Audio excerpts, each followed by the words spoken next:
நல்லா க்ரீமி ஸ்ட்ரக்சரோட பால் கொழுக்கட்டை ரெடி ஆகிடுச்சு. உங்களுக்கு இந்த வீடியோ பிடிச்சிருந்தா வீட்டில் ட்ரை பண்ணி பாருங்கள். Hi friends, welcome to Kumar Kala's kitchen. பால் கொழுக்கட்டை இப்படி ஒரு முறை செஞ்சு பாருங்கள். அதுக்கு நான் 1/4 கப்பு ஜவ்வரிசி எடுத்திருக்கேன். இது 1 மணி நேரம் ஊறட்டும்.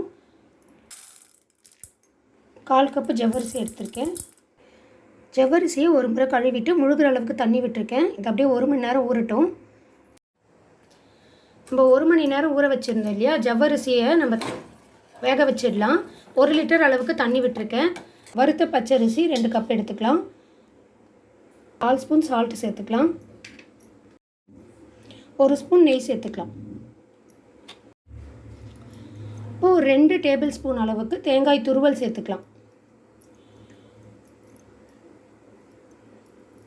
இது மாதிரி நம்ம தேங்காய் துருவல் சேர்த்து பால் கொழுக்கட்டை செய்கிறப்ப அந்த உள்ளெல்லாம் நல்லா ஜூஸியாக இருக்கும். ஹார்ட் ஆகாமல் ரொம்ப நேரத்துக்கு நல்லா சாஃப்டாகவே இருக்கும்.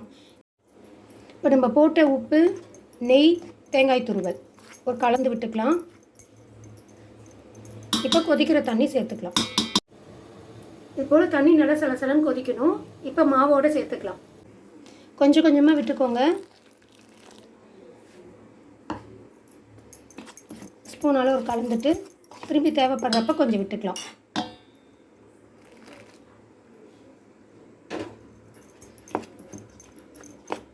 ஒரு கப்பு பச்சரிசி மாவுக்கு 1/4 கப்லேருந்து 1.5 கப்பு வரைக்கும் தண்ணி தேவைப்படும். கொஞ்சம் கொஞ்சமாக பார்த்துட்டு விட்டுக்கோங்க. சிம்லேயே இருக்கட்டும் தண்ணி அடுப்பில். ஒரு 10 நிமிஷம் சூடு ஆறட்டும். அதுக்கப்புறம் நல்லா சப்பாத்தி மாவு போல் பிசைஞ்சிக்கலாம். பிசைஞ்சிட்டு நம்மளுக்கு விருப்பமான ஷேப்பில் உருட்டி வச்சுக்கலாம் பால் கொழுக்கட்டைக்கு. பாருங்க, ஜவ்வரிசி நல்லா வெந்துருக்கு. இது ஒரு 3/4 வெந்தோடனே நம்ம பால் கொழுக்கட்டையை சேர்த்தோன்னா கரெக்டாக இருக்கும். நம்ம ஊற வச்சு சேர்க்கறதுனால சட்டுன்னு பாருங்கள், ஒரு 5 நிமிஷம் தான் இருக்கும். எல்லாமே மேலே எழும்பி வருது. வறுத்துட்டும் சேர்க்கலாம். ஒரு 1/2 ஸ்பூன் நெய் விட்டு நல்லா பொரியிற அளவுக்கு வறுத்துக்கணும் ஜவ்வரிசியை.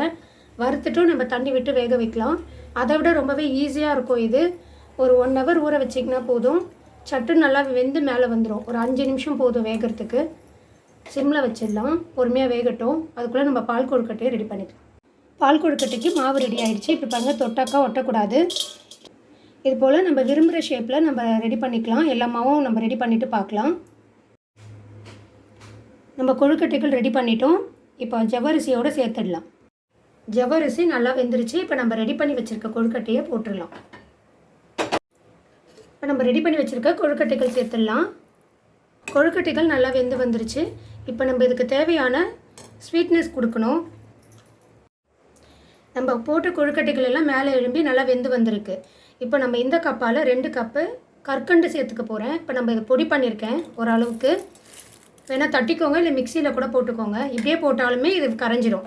நான் 2 கப்பு அளவுக்கு நான் கற்கண்டு சேர்த்துக்கிறேன். ஸ்வீட்னஸ் அவங்கவுங்க விருப்பத்துக்கு ஏற்பேன். இப்போ 2வது கப்பு கற்கண்டு. இது நான் பொடிக்கலை, அப்படியே தான் சேர்க்குறேன். ஒரு 2-3 நிமிஷம் அப்படியே சிம்மில் இருந்தால் அதுவே அப்படியே கரைஞ்சி வந்துடும்.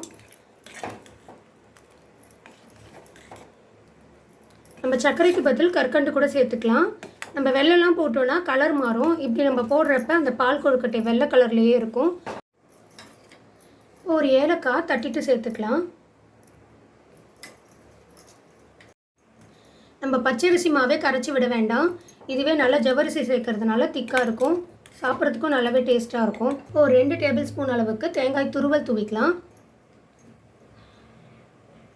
இதில் ஒரு ஏலக்காய் போட்டு அரைச்சிருக்கேன். அதனால தான் நம்ம தட்டி போடுறப்ப ஒரு ஏலக்காய் சேர்த்துருக்கேன். அவ்வளோதான். இப்போ பால் கொழுக்கட்டை ரெடி ஆகிடுச்சு. 1 டம்ளர் அளவுக்கு காய்ச்சின பால் சேர்த்துக்கலாம். தேங்காய் பால் இல்லாட்டி பசும்பால் இல்லாட்டி பேக்கெட் பால் 3த்தில் எது வேணாலும் நீங்கள் சேர்த்துக்கலாம்.